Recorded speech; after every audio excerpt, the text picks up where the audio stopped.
Bismillahirrahmanirrahim. Assalamualaikum warahmatullahi wabarakatuh. Alhamdulillahi wa kafa, wassalatu wassalamu ala rasulihil mustafa wa ala alihi wa sahbihi wa man ihtada, amma ba'd. Alhamdulillah, kita sudah menyelesaikan 3 hari di bulan Ramadan. Ini bagi yang mulai puasanya hari Selasa tanggal 12 Maret. Karena kita di Aceh ini ada 4 kelompok. Ada yang mulainya hari Ahad kemarin tanggal 10, itu di Nagan. Ada yang mulainya tanggal 11 hari Senin, itu saudara kita yang dari Muhammadiyah. Ada yang mulainya hari Selasa tanggal 12, itu pemerintah dan NU. Nah, golongan yang keempat ini yang sampai tadi pagi belum mulai puasa. Tarawih juga belum. Katanya dia belum lihat bulan. Rupanya ketika dia tengok istrinya belum datang bulan, berarti menunjukkan belum mulai puasa. Nah, orang seperti ini banyak, bukan sedikit. Banyak orang Aceh yang juga tidak sholat tarawih.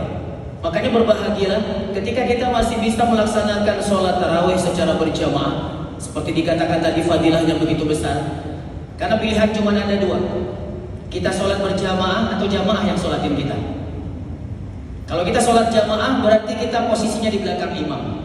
Tapi kalau jamaah yang sholatin kita berarti kita posisinya ada di depan imam. Jadi kita yang memilih.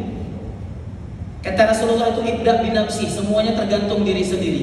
Jangan pernah mengatakan ya Allah saya malah sholat karena digoda setan. Kalau di luar bulan Ramadan kita bisa tuduh setan. Saya ya Allah malas baca Quran karena digoda sama setan. Saya malas sholat berjamaah karena diganggu sama setan. Tapi di bulan Ramadan kita nggak bisa tuduh setan. Ketika kita mengatakan ya Allah saya malas sholat tarawih, saya malas baca Quran, saya tidak maksimal berpuasa karena saya diganggu setan ya Allah.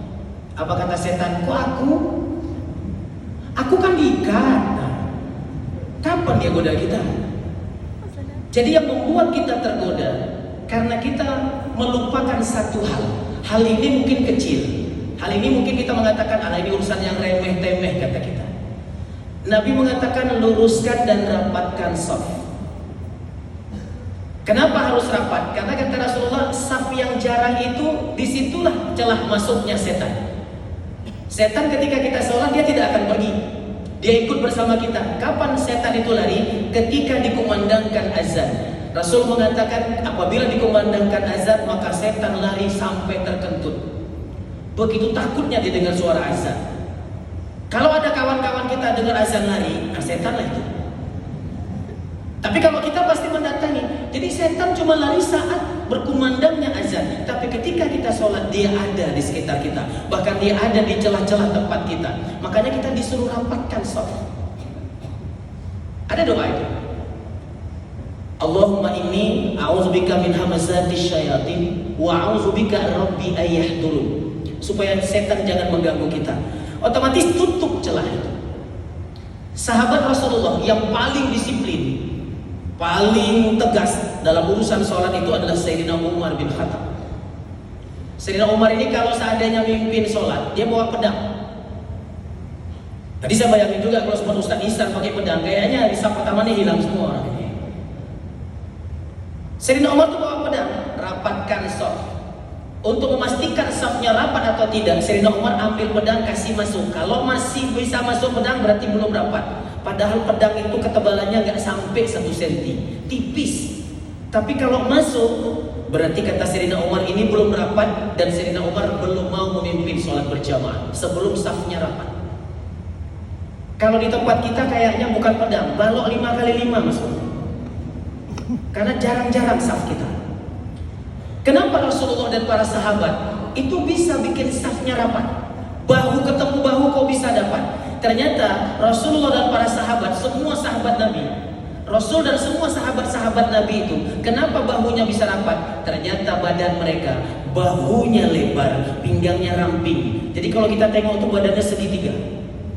Itu badan Nabi dan para sahabat, bahunya lebar, pinggangnya ramping. Ketika Sayyidina Umar mengatakan rapatkan shaf, bahunya bertemu, itu betul-betul bisa bertemu karena bahunya lebar-lebar. Di tempat kita kenapa tidak bisa bahunya rapat? Karena orang kita rata-rata bahunya ramping, pinggangnya lebar. Jadi segitiga juga rupanya orang kita. Jadi susah sekali untuk rapat. Ini salah satu syarat kesempurnaan sholat kita. Makanya yang fadilah yang dapat itu apabila puasanya bagus. Bukan sekedar puasanya orang awam, tapi puasanya orang yang sudah masuk ke level khusus. Gerakan sholatnya bagus, bacaannya bagus, niatnya bagus. Kalau bacaannya mungkin kita dibantulah oleh bacaan imam. Karena mungkin bacaan kita sendiri belum tentu semuanya kita bisa maksimal secara tajwidnya. Nah inilah dahsyatnya ketika kita sholat berjamaah. Makanya orang-orang yang mau berjamaah dari malam pertama sampai malam terakhir, ini orang-orang yang betul-betul sudah siap menyambut Ramadan. Dia mengatakan marhaban ya Ramadan. Tapi ada orang-orang juga yang tidak siap dengan datangnya Ramadan. Bahkan dia kaget dengan datangnya Ramadan. Ibaratnya lagu opik itu. Ada lagu opik itu, Ramadan tiba, marhaban ya Ramadan. Nah, ini orang-orang yang siap, hatinya senang dengan datangnya Ramadan. Yang kaget yang mana? Ramadan tiba, tiba-tiba Ramadan. Nah itu dia. Kaget nih, udah puasa, ini belum ada, ini belum siap, ini belum mampu. Makanya tidak usah heran, kenapa semua masjid, tidak semua, karena saya lihat masjid kecil lebih ini enggak. Untung ada sungai, kalau enggak jamaahnya sampai Lampung saya dengar. Terus sampai ke sana. Semangatnya tadi, ghirahnya luar biasa. Yang pertama mungkin kondisi, keadaan masjid yang luar biasa, kemudian imam yang luar biasa. Ini yang bikin kita semangat. Walaupun 20 rakaat tidak terasa, kenikmatan ini yang hari ini kita cari. Makanya ada orang yang datang dari jauh pun siap. Walaupun mungkin jaraknya menentukan sangat jauh, tapi dia siap untuk datang. Bahkan dia datang di awal, dia bisa dapat di saf pertama, dia bisa berada di dalam. Kalaupun di luar ternyata dia juga merasakan kenikmatan, karena mereka sudah siap. Nah bagi orang-orang yang kaget tadi, yang belum siap, maka paksakan diri. Paksakan diri selama 1 bulan ini, jangan kendor sholat tarawih. Paksakan diri untuk bisa melaksanakan sholat 5 waktu secara berjamaah. Paksakan diri untuk bisa baca Quran. Kalau perlu bisa sekali khatam. Syukur-syukur kalau bisa lebih. Nggak bisa juga usahakan bisa setiap habis sholat 1 halaman. Karena Allah dan Rasul paling suka dengan amalan hambanya yang sedikit, tapi rutin terus menerus. Payah Ustaz 1 halaman, setengah halaman. Setengah halaman juga Ustaz nggak sempat juga katanya. 1 ayat, tapi ayatnya panjang. Cari yang ayatnya pendek-pendek. Nun, sadaqallahul azim, 1 ayat nggak boleh. Berarti ada 15 surah gitu. Daripada tidak ada sama sekali.